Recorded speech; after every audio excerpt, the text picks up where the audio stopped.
இயேசுவில் என் பிரியமான சகோதர சகோதரிகளே, இன்றைய வாசகத்தில் தூய லூக்கா 20ஆம் அதிகாரம் 27 முதல் 40 வரை உள்ள இறைவார்த்தையில் இயேசுவை பழிவாங்கும் நோக்கத்துடன் இருந்த சதுசேயர்கள் வானதூதர்களையும் உடல் உயிர்ப்பையும் நம்பாதவர்கள்.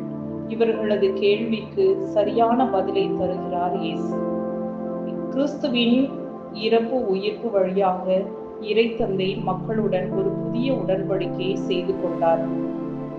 புனித பியோவின் வாழ்வில் ஏற்பட்ட ஒரு அனுபவம் நம் அனைவரும் கேட்போம். ஒரு நாள் இரவு தந்தை பியோ ஜெபக்கூட்டத்தில் ஜெபித்துக் கொண்டிருக்கும் பொழுது கீழே இருந்த ஆலயத்தில் ஏதோ ஒரு பொருள் உடைந்து சிதறுவது போல சத்தம் கேட்டது. உடனே தந்தை பியோ அங்கு விரைந்து சென்று பார்த்தார். அங்கு பீடத்துக்கு அருகாமையில் நின்ற பெரிய மெழுகுவிருத்தி தண்டுகள் உடைந்து சிதறி கிடந்தன. தொட முடியாத உயரத்தில் மாதாவின் சுரூபம் இருந்தது. எப்படி மெழுகுவிருத்தி தண்டுகள் விழுந்தன என்று தந்தை பியோ அங்குமிங்கும் உற்று பார்த்தார். அப்போது கப்புச்சின் சபை துறவி ஒருவர் அங்கிருந்து சுத்தம் செய்து கொண்டிருப்பதை கண்டார். நீங்கள் யார்? ஏன் இந்த இருட்டில் அமர்ந்து கொண்டு இதை செய்கிறீர்கள்? நான் இதற்கு முன்பு உங்களை பார்த்ததில்லையே என்று கேட்டார். அதற்கு அவர், நான் ஒரு கப்புச்சின் சபை துறவி. நான் மரித்து பல ஆண்டுகள் ஆகிவிட்டன.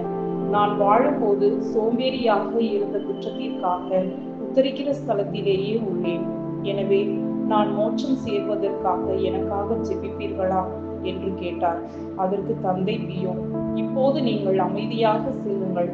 நாளைய தினம் நான் உங்களுக்காக திருப்பலி ஒப்பு கொடுக்கிறேன். அதன் காரணமாக நீங்கள் விடுதலை பெறுவீர்கள் என்று கூறி அனுப்பினார்.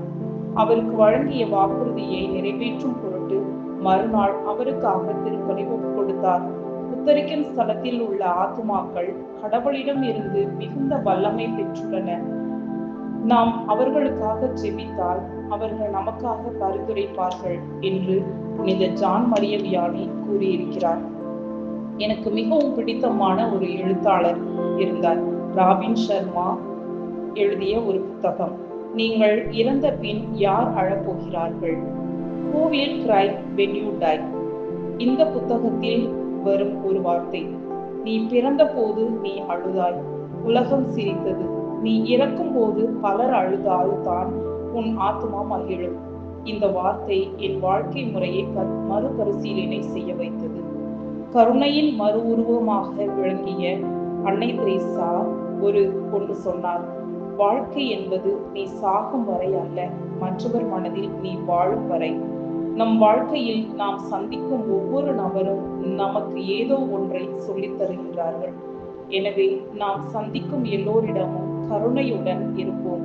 உடலும் உயிரும் சொந்தமில்லை, உற்றார் உறவினர் சொந்தமில்லை, ஓடி ஓடி உழைத்த பணமும் சொந்தமில்லை, ஆசைப்பட்டு வாங்கிய பொருள்களும் சொந்தமில்லை.